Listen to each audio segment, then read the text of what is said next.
max it out at 77 feet. We have a load we're bringing down. Do you not recommend us do that full extension? Because if we have to extend it out. Keep in mind here, right? So say we were set up as full extension in this exact, setup parameters. So we're good to extend 77 feet.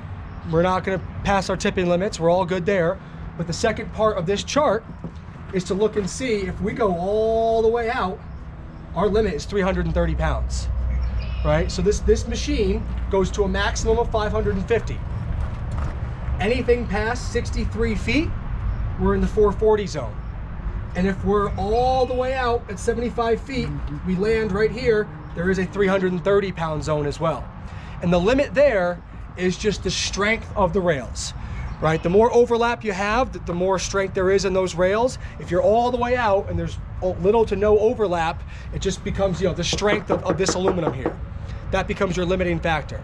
So you're set up absolutely all the way out. Say you're right here, 70 degrees, all the way to the max. You're actually gonna be in a 330 pound limit, right? So your 550 pound range goes to a maximum of 63 feet up. Anything higher than 63 feet, your weight capacity is limited. Make sense? Yes, sir. Cool. All right. One other piece. Notice how when we were sending the rails up in the air, your carriage here, your carriage and your platform is all the way down at the bottom, resting on these rubber stops down here. That has to be like that. If this carriage was up in the air, as you go to shoot out, the carriage is going to move. Reason being, these two winches have to work in tandem, right? As the rails get longer, well, this cable's got to give. That's going up around the top. So the two winches are always working in tandem. When it's going up, this winch is pulling that thick cable and sending the rails up, but this winch is unspooling. On the way back down, this winch down here is spooling up. That's what's physically pulling the rails together, and this winch is letting out. So when the rails are moving, these two winches are always working in tandem. And so because of that, your platform, your carriage has to be all the way at the bottom. Otherwise, when if this was up in the air and I go to let the rails out, well, that winch is going to unspool and that thing's going to shoot down. And if you have one of the big ones, it could end up hitting your operator. So anytime you're setting the machine up, platform should always be fully bottomed out. Right? Just good rule of thumb. Anytime you're setting the machine up, platform stays bottomed out. All right? Okay. So we got that. Now let's go ahead. We're gonna position the machine up against the building here, and we can go through our carriage operation. So first thing I want to do now, because this is an extra large platform, your scaffolding platform. Notice if I tried to turn it. I'm gonna hit. Well, I'm just gonna move this handle, and we should be good. Here we go. All right. So for the camera, so you can see what I'm doing. All I'm doing is popping this pin right here, and then just manually spinning the turret around. Just turn that over here for me, please. So what I want to do, see this arrow here? That tells me when I'm right at 90 degrees. There's another one over here that tells me when I'm in line with the cradle here. And you only ever want to hoist at one of these two places. I mean, you could be off a pin or two and still be okay. But general rule of thumb for maximum support and to be completely in line with this chart, you only want to hoist in this slot or in the straight off the tongue slot. So what I'm going to do, rotate this around until I can see that arrow there. There you go, drop it in that slot. So when you're setting the machine up, you want to be, if you're going to go off the side, you want to be totally parallel with the building. All right? And I think we're in a pretty good spot here. So, we'll leave this over here for now.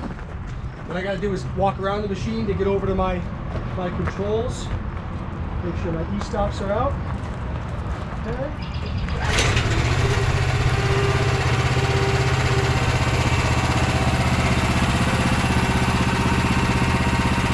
So what I'm going to do, I want to try to get the angle of the machine to to about where I think it's going to land before I send the rails out.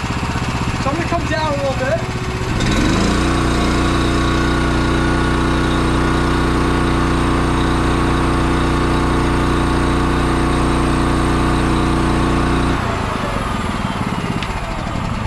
And you know what? This is important for the video, so I'm going to just take a second. Because we just shifted the machine all around, when we first set it up, we were perfectly level. But come on over here. Because we've shifted the weight of the machine a little bit, this is going to change. So see how we've come out of the center now, right? It's just different angles, different setup. You are going to shift the weight of the machine. We are on gravel here, so maybe it, you know, moved a little bit. So before I send this machine up in the air, I'm at pretty much the angle I think I'm going to be operating at. Before I send the rails up in the air, I want to get right back to the center there. So we got to come up on this side a little bit. So I'm going to go counterclockwise here. A little more on yours there. Good. There we go. Now we're back in the center. All right. So it's always good before you send the rails up in the air, double check here. Without the rails extended, there's pretty much no way this thing's ever going to tip over. These are just aluminum, not super heavy. So you're good to be at a level without sending the rails up in the air during the setup.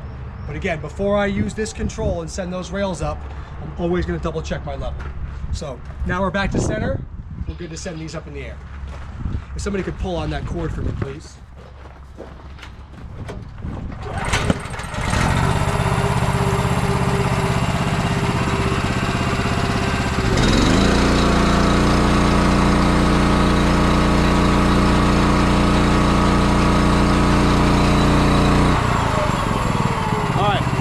In this case, we're going to go just up against the face of the building. We don't want to damage those gutters. So I'm going to angle down a little bit.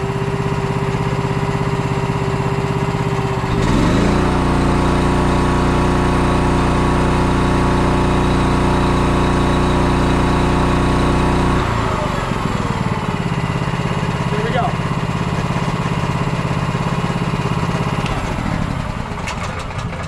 So now we're where we have to be. Obviously, we're not set up very tall here. Building's not that tall in this for this demonstration purposes, but we are good. We are leaning up against the side of the building where we want to be. Everything's nice and even. We're still very level. We are ready to hoist. So one last thing we want to do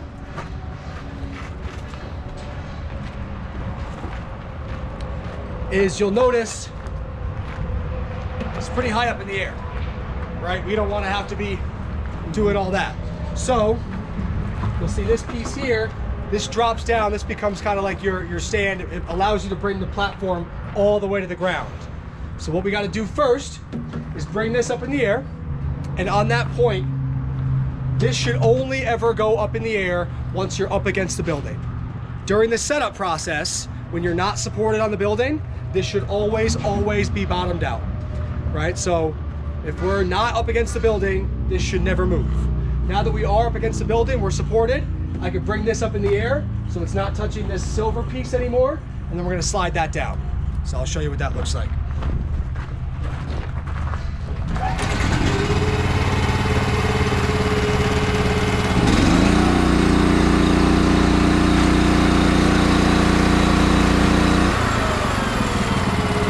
We got two pins here.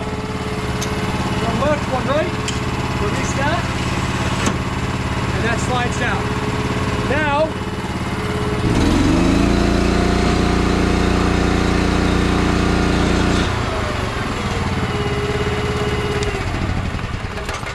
it makes your loading much easier from down here. So on this particular platform, you got your bottom door that flops out. Slides back up. All you gotta do is pull this to release these two pins. You have an opening in the front here, and you have one on either side, just to allow easier access for loading your materials. Now these should always be put back in place before this goes up in the air. Always, no matter what.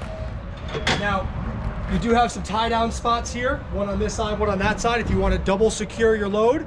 Obviously these here are going to stop anything from falling out, but if you want to throw a bungee cord or a ratchet strap to be extra secure, you got tie down spots here and here to go over your pipes if you need. Right? That's up to the operator and the crew that's using it. And of course, you got these up here to slot your pipes in. You got 8 slots here. Right? This can swing right around, lock back in place. All right, those are all the moving